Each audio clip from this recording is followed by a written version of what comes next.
Hello everyone, Gray Squatch here. Now today I'm going to be talking to you about Rusted Lands. Now you might be wondering, what for? The reason why I'm going to be talking about it is because this is probably going to be the map for Trials this next week. And I'd be like, how do you know that? Well, Bungie's sending out an email that is going to be allowing the community to vote for the Trials map. And the reason why I'm on it, I'm even talking about it, is because, I kind of wanted to talk about the flow of the map, how it works, how you should fight it, and, main things about this map. Because too much have I played solos in Trials and teammates just don't seem to know how the map works, So I thought it would be a good idea to talk about that. Now, please don't be the degenerates that vote for Convergence or Disjunction. Really, you want to play this?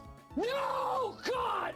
Or this? No, God, please, no! I highly doubt it. But if this is the Trials map, this is a good video for the solos to get a feel for the map, understand it, how it works, at least in Trials, right? It is a rather large map for 3v3s, but it works. And it's way better than the other ones. Before we get started, yes, I am doing a map layout on Paint 3D. No, it is not to scale. The point of this is to give a basic layout of how the map looks and maybe some callouts. But let's be honest, you're not making callouts if you're solo. So there are three main things that I want to talk to you about in this video. First is choke points. Second is subclass strengths and weaknesses. Third is about where the best map control is. So starting out with number one, choke points. Now, what do I mean by choke points? Choke points are places in the map where the heaviest contention usually occurs, right? And if you don't know what contention means, go read a dictionary. I'm not going to explain that to you. But these are the places that are going to be the most fought for because as you run from spawn, right? So we'll start off first,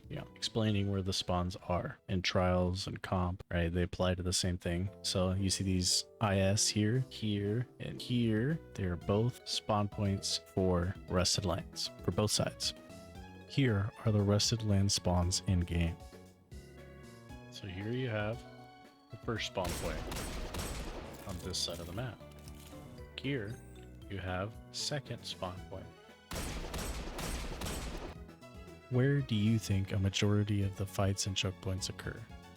Do you think they're going to occur here, here, or around this area?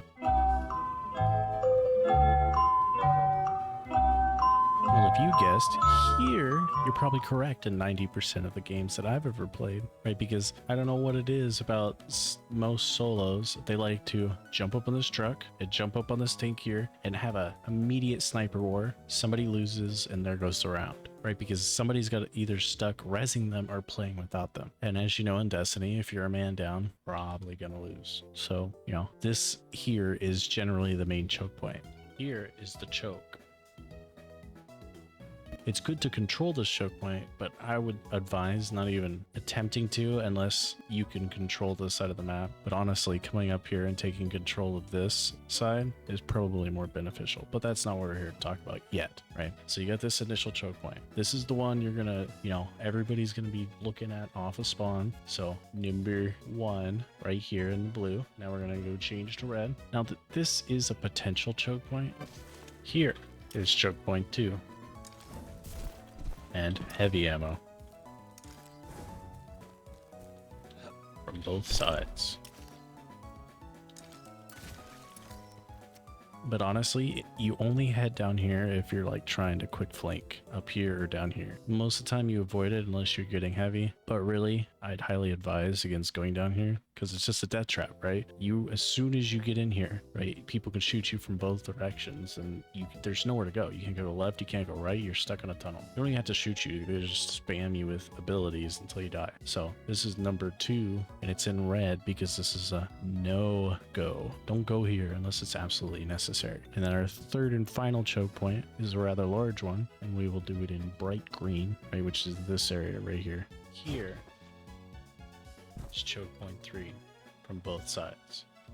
Now this is a highly contested area. I'd say if nobody goes here, right, people will still fight here in number 1, right? But it depends on whether or not the teams rotate around. But this is the other choke point, and we'll call this number 3, right? Easy to remember, right? And I would say that this choke point, these guys have the advantage because they have the high ground like all throughout here. And there's not really a flank because if they come through tunnel, like I said, there's not really anything they can do. So this spawn here has the advantage here. But we're just talking about where the choke points are. So 1 is the fastest. This is like initial. This is going to take a little bit of time, and this will take a really long time to get to, right? But I would be careful. Well, we'll talk about that in map control. With point 2, subclasses. We're going to start off first with the hunter, right? Now with the hunter, really the strongest subclasses for this map is probably you're going to have strand, stasis, and blade barrage, right? And the reason that I say that is strand, you can get around the map really. If you need to rotate, you can rotate quickly with grapple, and that's kind of the only reason I could see that you might run this, right? Because using it really for anything else is pretty risky. If you're trying to suspend some enemies, there's so much open area, right, that you're gonna have to expose yourself so much just to even suspend anybody with your dodge. But the grappling around, you know, your side of the map could be pretty useful, right? Stasis is just for control, right? You can get those enhanced dusk fields, and you can cut off barricades, you can cut off whole choke points for limited amounts of time. Like, it is extremely powerful, I would say, on this map. And then the good old blade barrage, if you got young Arkmar spines, you can just, there's a lot of walls to put trip mines on, especially in the choke points. You can really zone out a team if you are really good with placing your trip mines in this map, right? But honestly, the strongest I would say is probably stasis. And the only reason I don't say Night Stalker is, like I was saying before with strand, is there's a lot of open area in this map, and if you're going invisible a bunch, not having your radar is a huge disadvantage. I would say it's not impossible, it's just a huge disadvantage. All right, so I would say that Revenant's probably the go-to on this one. Now for Titan, really, you can't go wrong if you're using Bubble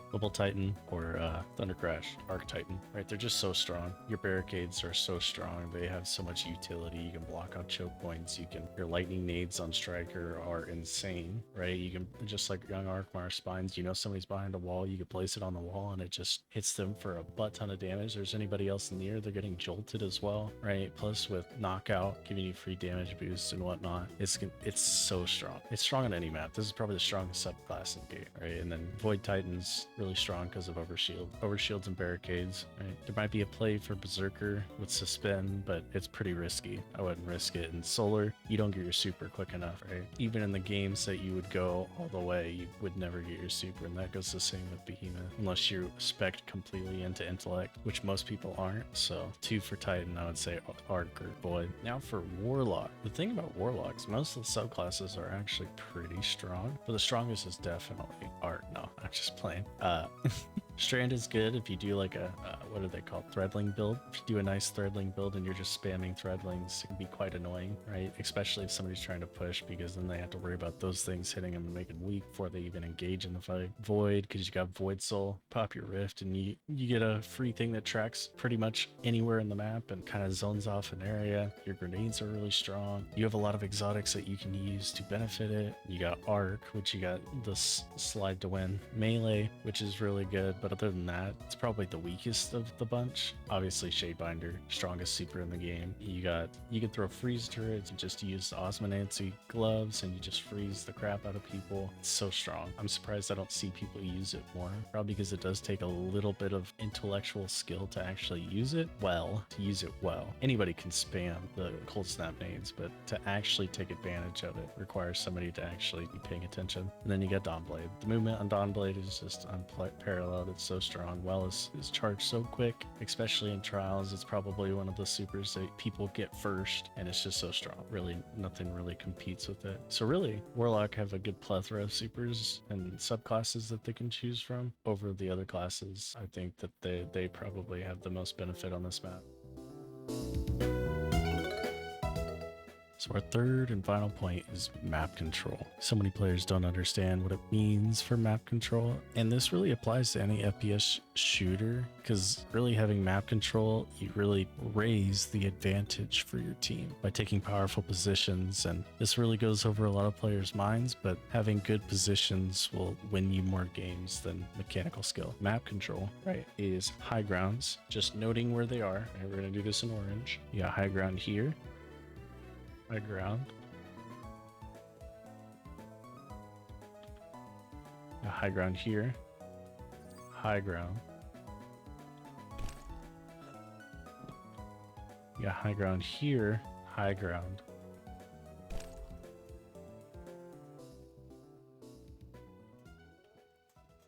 and basically this whole side, like if you're looking down here is high ground, maybe because you're looking down, you're actually higher than this point here, high ground.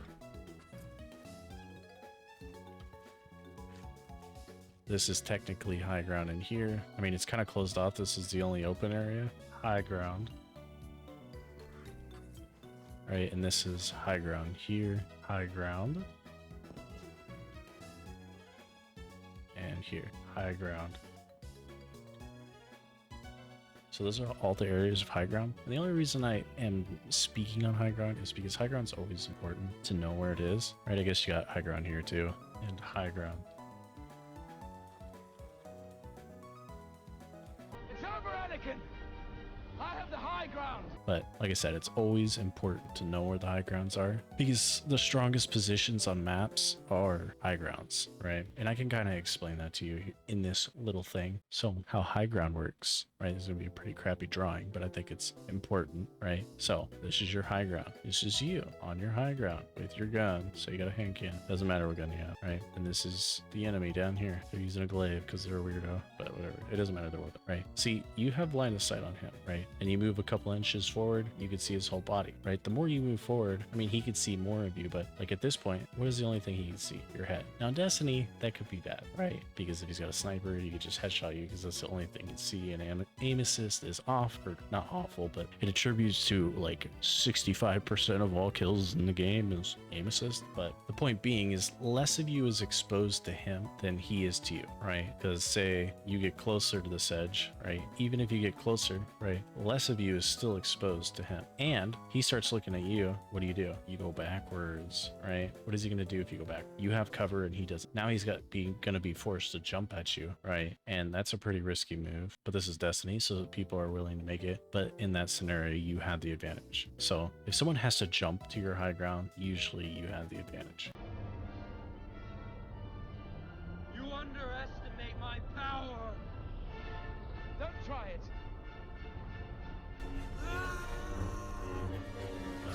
And then it just comes down to a skill issue at that point. But the point I'm making is it's important to know where the high grounds are, because those are the best position, right? You have more cover, more advantage. Like I always say, use cover. Now back to the map, our crazily drawn on map, right? So we got orange as the high grounds. We get our 3 choke points, right? These right here are the spawns, the ISs. Then you got heavy.